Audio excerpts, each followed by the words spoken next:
Hey folks, I'm Tori. Welcome to Bass Strategy. Today we've got a quick video for you all about jigs and specifically how to pick them out and modify them.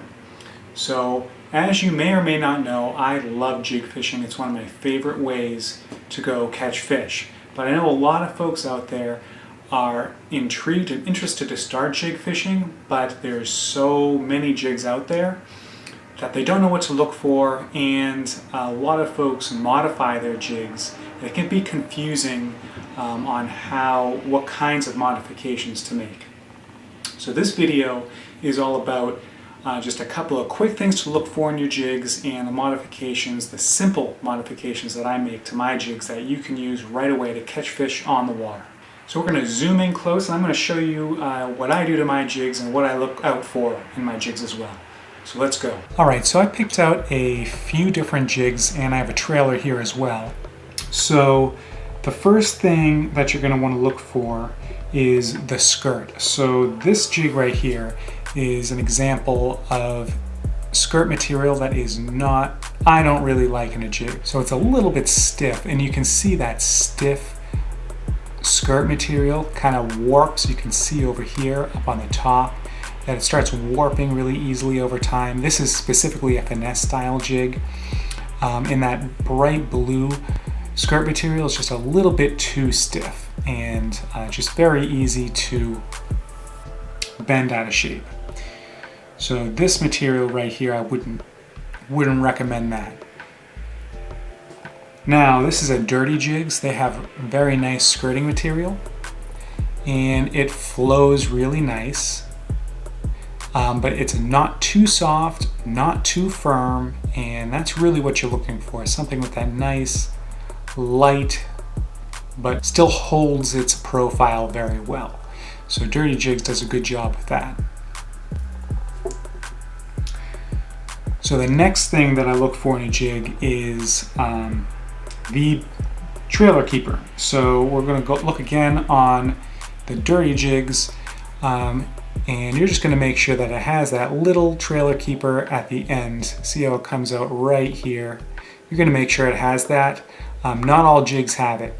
And if they don't, you're going to have to use super glue to keep your trailer on. So the next thing I'm looking for in a jig is I'm going to look at the weed guard. Now this here is a local jig company called Series Jigs. They make some really good quality jigs. And you can see this weed guard, it's not too stiff and it's not too easy to move past the hook. It's just got that, it needs a little bit of pressure to go through. That's going to keep it weedless, but it's not going to be so firm that it's going to be difficult for the mouth of the fish to compress past that hook. So I'm also looking for the weed guard to go just past the barb of the hook when it's compressed. So you can see that right there is perfect. That's just the length that you want it to be. Now that's not a deal breaker. You sometimes find jigs that have really long weed guards. You can always trim them back a little bit on your own. So now when I get a jig, every time I get a jig, I'm going to have to modify it in some way, whether it be trim the weed guard or trim the skirt, or both. Almost always you're going to have to trim the skirt on a jig. I want you to think about your skirt on your jig as a blank canvas. Some folks really like a longer skirt, and some folks like a shorter skirt, and some want to trim it completely custom Finesse style like this one right here. But no matter what it is that you're trying to do, you are almost always going to need to trim back the skirts. So let me show you what I do. So I use mostly chunk trailers, and let me just rig that on here right here. Here's the jig. I got the trailer on, and you can see that the skirt material goes into the legs of my chunk trailer. Now, when this is in the water, this is actually going to interfere with the kicking action of this trailer, and it's going to give you more of a dead action.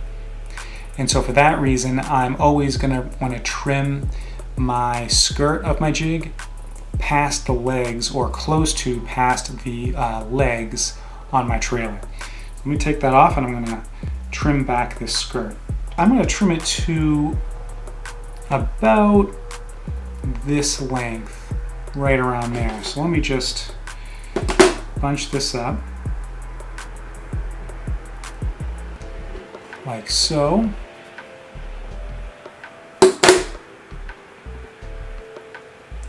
Just kind of hold it in my hand like that. And I'm going to kind of open my scissors nice and wide, try to get it as best I can, and start trimming back that skirt.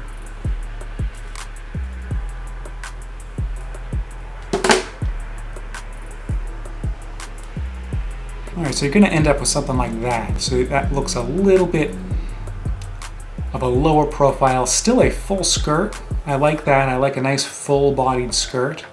But also when you trim it, the outer strand materials have more of a tendency to puff out a little bit more. And that's going to give it a nice big profile in the water. So another benefit to trimming it back is just getting that nice big profile. So now I'm going to put my trailer back on. Alright, now you can see that skirt material is no longer impeding those claws. Those claws are free to kick, and you got a nice big profile.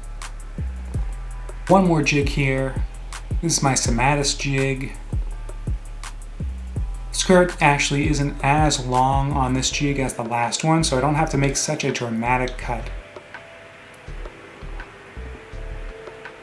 So I'm just gonna take this, bunch it up a little bit, take my scissors, and about that much should clear my trailer.